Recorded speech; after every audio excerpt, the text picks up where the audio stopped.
The mission began like any other patrol flight over contested airspace, with our pilot maintaining standard surveillance protocols while monitoring communication channels.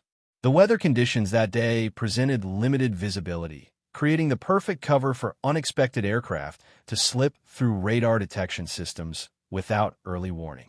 As the flight computer registered a sudden anomaly at the 9 o'clock position, the pilot immediately recognized the signature of an advanced enemy fighter jet approaching at supersonic speed. This was no ordinary encounter. Intelligence reports had confirmed this particular aircraft model had never been successfully engaged before, with a perfect combat record and stealth capabilities that rendered traditional defensive systems nearly useless against it.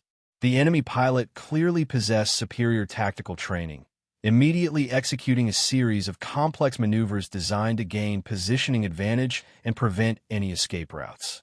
Within seconds, warning alerts flooded the cockpit as missile lock-on systems activated, indicating the enemy had already initiated first strike protocols without hesitation or warning.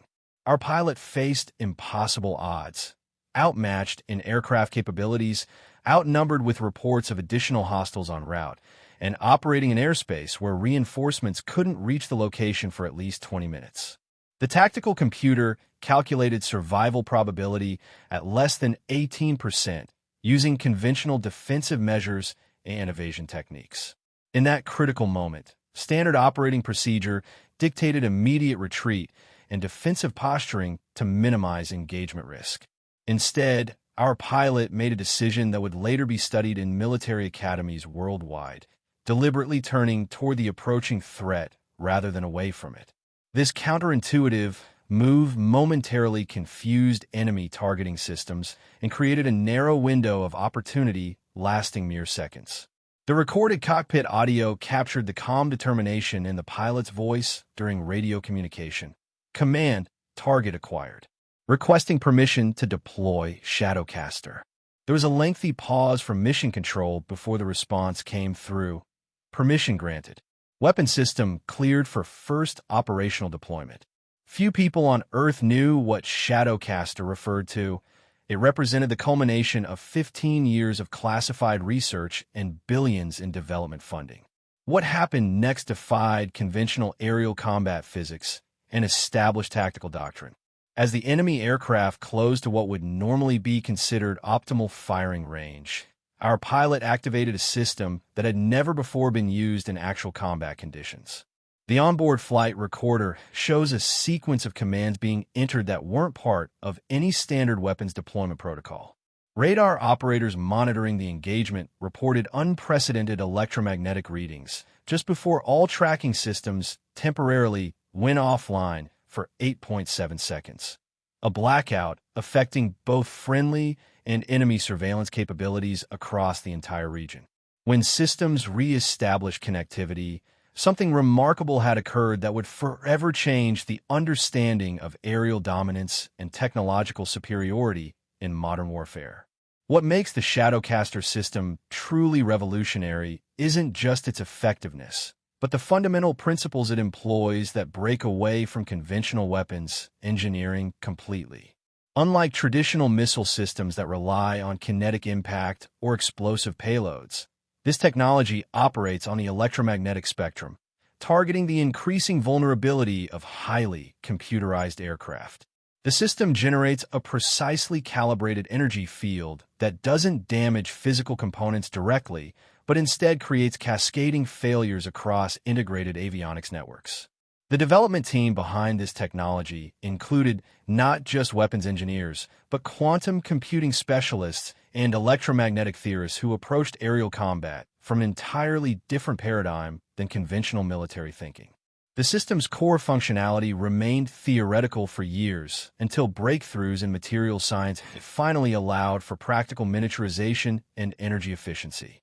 Initial prototypes required power generation capabilities that couldn't fit inside fighter aircraft, making deployment impossible despite promising test results in laboratory conditions. The breakthrough came when researchers discovered a method to harness the aircraft's own engine output for momentary energy conversion, creating a self-sustaining reaction that could power the system for the crucial seconds needed during engagement. Flight testing revealed another unexpected advantage. The system's activation created virtually no heat signature or visual indicators, making countermeasures nearly impossible to deploy even if the enemy recognized what was happening. What truly separated Shadowcaster from existing electronic warfare systems was its adaptive intelligence component that could analyze enemy aircraft systems in real time and modify its approach accordingly. Traditional jamming technologies operate on predetermined frequencies and patterns that sophisticated defense systems have learned to recognize and counter. This new approach instead performed instantaneous analysis of the target's electronic signatures, identifying unique vulnerabilities in its specific configuration rather than relying on generic attack vectors. Military intelligence had confirmed that enemy pilots had been briefed extensively on countering standard electronic warfare tactics, creating a false sense of security against what they believed were predictable Western technology limitations. Perhaps most remarkably, the system was designed with proportional response capabilities that offered pilots unprecedented control over engagement outcomes.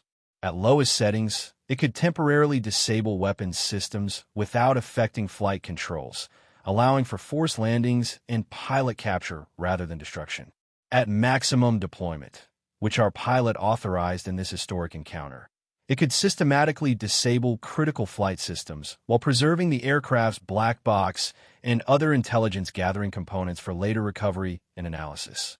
This capability represented a paradigm shift in aerial engagement philosophy, moving beyond the binary outcomes of destruction or escape that had defined air combat since its inception. The implications for future conflicts extending beyond conventional battlefields into the electromagnetic domain were profound and far-reaching. As the enemy fighter closed to within terminal engagement range, our pilot faced the most critical decision point of the entire mission. The targeting computer had established missile lock, but launching conventional weapons would have revealed our aircraft's position to additional hostile forces approaching from the northeast. The classified mission transcript reveals the extraordinary pressure of that moment. Fuel reserves were dropping to critical levels after extensive evasive maneuvers, and communication with command had become intermittent due to enemy jamming attempts. With seconds remaining before the engagement window would close permanently, our pilot initiated the Shadowcaster deployment sequence, requiring perfect timing and positioning relative to the enemy aircraft. Military experts analyzing the encounter later noted that the maneuver required exceptional situational awareness and aircraft handling skills that only come with thousands of flight hours. The cockpit recording captures the tension as multiple warning systems activated simultaneously during the approach. The enemy pilot, clearly detecting something unusual, attempted a series of sophisticated evasive maneuvers that would have broken any conventional targeting lock. What the enemy couldn't know was that Shadowcaster didn't track physical movement, but rather the electronic signature of the aircraft's core systems, making traditional evasion techniques completely ineffective. As deployment countdown reached final stages, our pilot maintained extraordinary focus, manually adjusting parameters to account for the unexpected defensive countermeasures being attempted. Weapons officers reviewing the engagement noted that most pilots would have aborted the approach under such challenging conditions. The margin for error had narrowed to virtually zero. When Shadowcaster activated, the effect was immediate but not what anyone watching would expect from conventional warfare. There was no explosion, no visible projectile, no dramatic mid-air collision, just a momentary electromagnetic pulse that appeared on monitoring equipment as a brief anomaly. For 3 seconds, nothing seemed to happen, creating a moment of uncertainty captured in the pilot's elevated breathing pattern on cockpit recordings. Then, systematically, the enemy aircraft systems began failing in cascade sequence exactly as the technology had been designed to operate. First, weapons systems went offline, followed by navigation, communication, and finally, critical flight control systems. The enemy pilot, suddenly finding themselves in an unresponsive aircraft, attempted emergency protocols that, for the first time ever against this particular aircraft model, proved completely ineffective. What makes this encounter truly historic wasn't just the technology's effectiveness, but the precise execution under extreme duress. Our pilot maintained optimal positioning throughout the engagement, ensuring maximum system effectiveness while simultaneously preparing for immediate evasive action in case of failure. When the enemy aircraft began its uncontrolled descent, our pilot didn't immediately retreat, but instead maintained visual contact, gathering crucial intelligence on the technology's real-world effectiveness that no simulation could have provided. The entire engagement lasted just 72 seconds from initial detection to conclusion, but military analysts would spend months studying every microsecond of data collected. As the disabled enemy fighter descended below cloud cover, our pilot transmitted the code phrase that would electrify the entire chain of command. Shadowcaster confirmed effective. Target neutralized with system integrity preserved for intelligence recovery. Within minutes of the engagement, specialized recovery teams were already mobilizing from forward operating positions that had been strategically placed in anticipation of eventual Shadowcaster deployment. These weren't standard search and rescue units, but rather highly trained technical intelligence specialists equipped with advanced containment and analysis equipment. What's particularly remarkable about the recovery operation was the precision with which it had been planned. Satellite imagery shows team deployment occurring exactly 17 minutes after engagement conclusion, arriving at the crash site before local military forces could establish a secure perimeter. Their primary objective wasn't just recovering the enemy pilot, but securing the aircraft's intact systems and any data that might reveal the effectiveness of the weapon and potential countermeasures the enemy might have been developing. The recovery team's after-action report, recently declassified with heavy redactions, reveals several unexpected findings that would prove crucial for future Shadowcaster deployments. The enemy aircraft's onboard systems have been disabled exactly as designed, but certain backup protocols had activated that weren't present in intelligence briefings or technical schematics acquired through previous operations. This suggested the enemy had been developing redundancy systems specifically designed to counter electromagnetic attacks, though they ultimately proved insufficient against Shadowcaster's adaptive approach. The aircraft's black box contained valuable data, showing precisely how its systems had failed and in what sequence, providing engineers with real-world performance metrics that would allow for system refinement and counteracting any defensive adaptations the enemy might implement. Perhaps most valuable was the recovery of the enemy pilot, who survived the controlled descent with only minor injuries due to Shadowcaster's ability to disable systems while leaving basic life support and emergency functions operational. Interrogation transcripts remain heavily classified, but sources indicate the pilot was completely unaware of what had happened during the engagement. From their perspective, their supposedly invulnerable aircraft had experienced catastrophic systems failure without any visible or detectable cause, a psychological impact that intelligence officers noted would likely spread throughout enemy pilot ranks once word of the incident circulated. This psychological element hadn't been an officially stated objective of the Shadowcaster program, but emerged as a significant secondary benefit that military psychologists are still studying for its implications on enemy combat effectiveness and morale.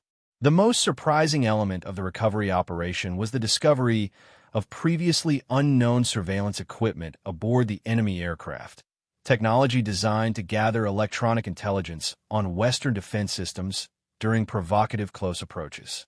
This confirmed suspicions that what had appeared to be aggressive combat maneuvers were actually calculated intelligence-gathering missions aimed at cataloging response patterns and defensive capabilities. The recovered equipment provided counterintelligence specialists with invaluable insight into enemy collection methods and priorities, effectively turning the tables on what had been a long-running intelligence operation. Military leadership immediately recognized the strategic value extended far beyond a single aircraft neutralization. They had compromised an entire intelligence network while simultaneously demonstrating capabilities that would force the enemy to reconsider their operational assumptions and strategic planning at the highest levels.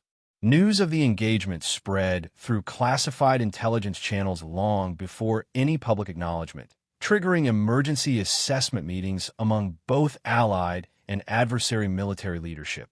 Satellite imagery captured unusual activity at enemy airfields within hours of the incident, with multiple high-value aircraft being moved to hardened underground facilities, a clear indication they recognized something unprecedented had occurred.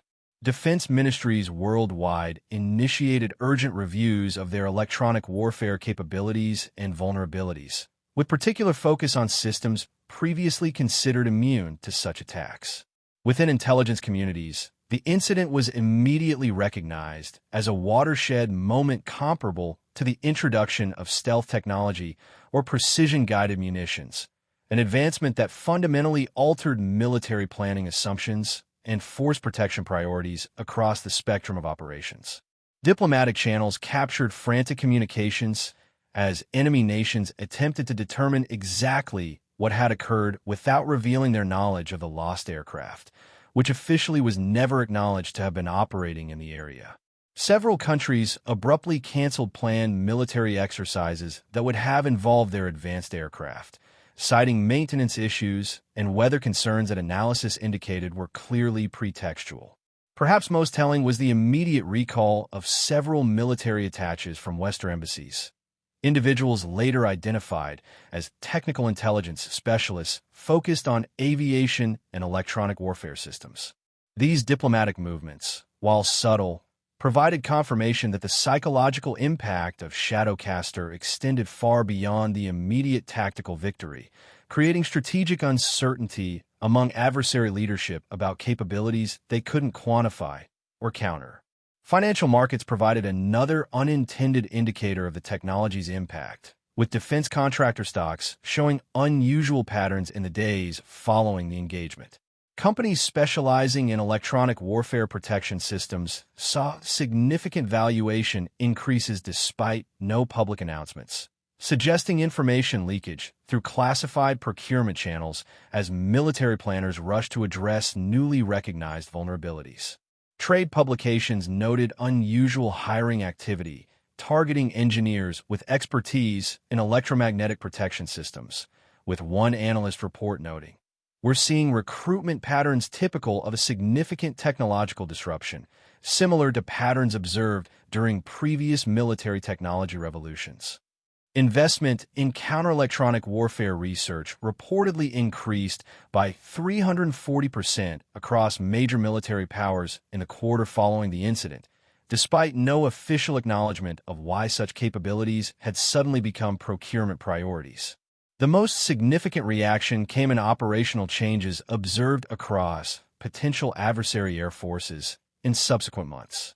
Reconnaissance flights that had been conducted routinely for years suddenly adopted dramatically different patterns, maintaining greater distances from defended airspace and flying with passive sensors rather than active electronic systems.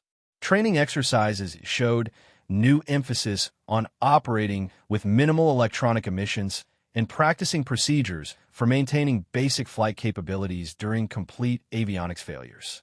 Most tellingly, intelligence sources reported the establishment of entirely new research divisions focused on electromagnetic hardening and resilience within military aircraft development programs.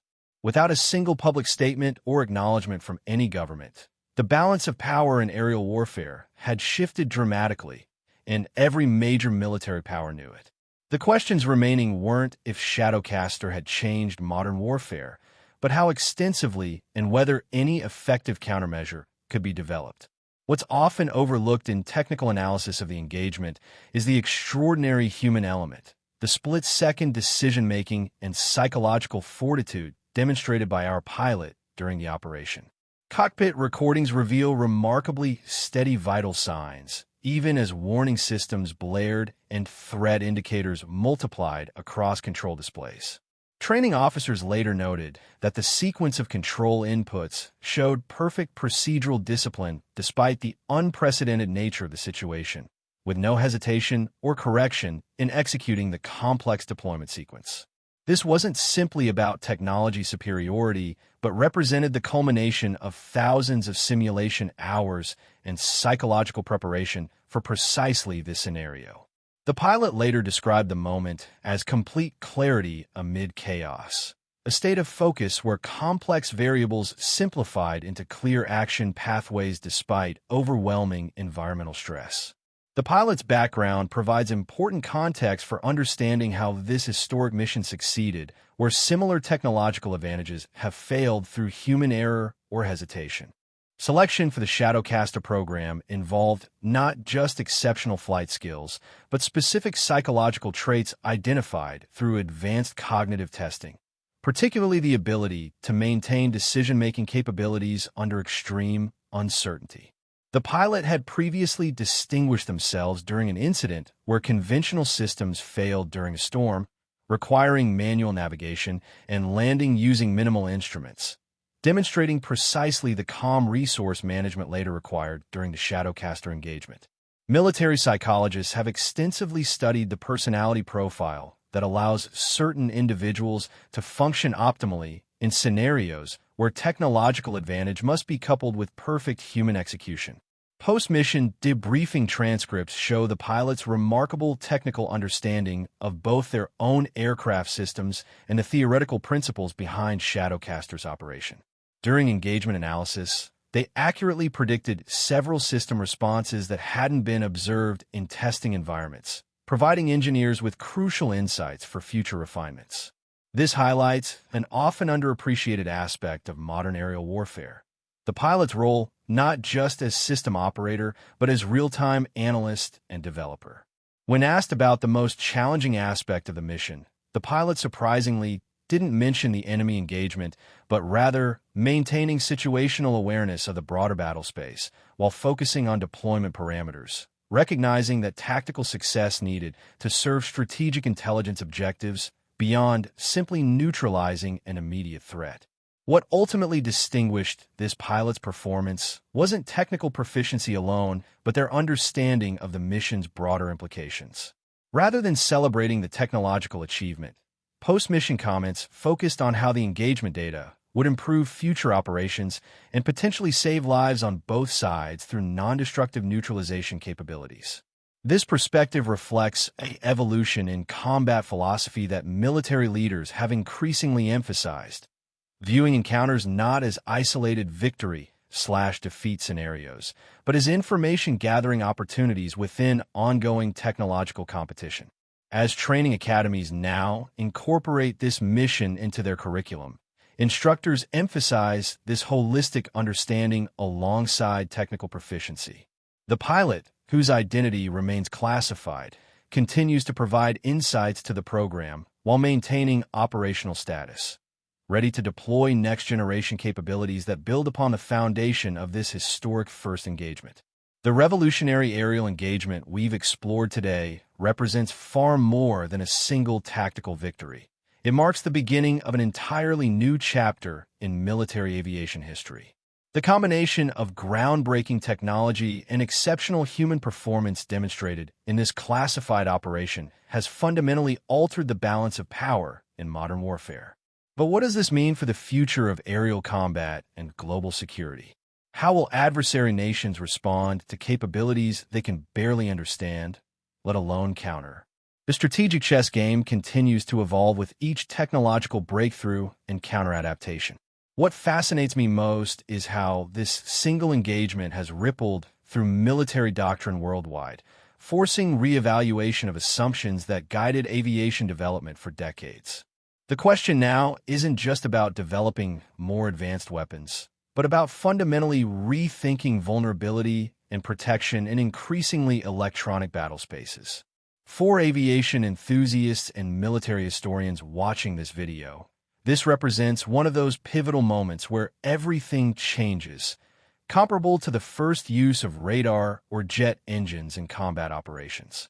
Have you considered how technologies like Shadowcaster might eventually transition to civilian applications, as military innovations often do?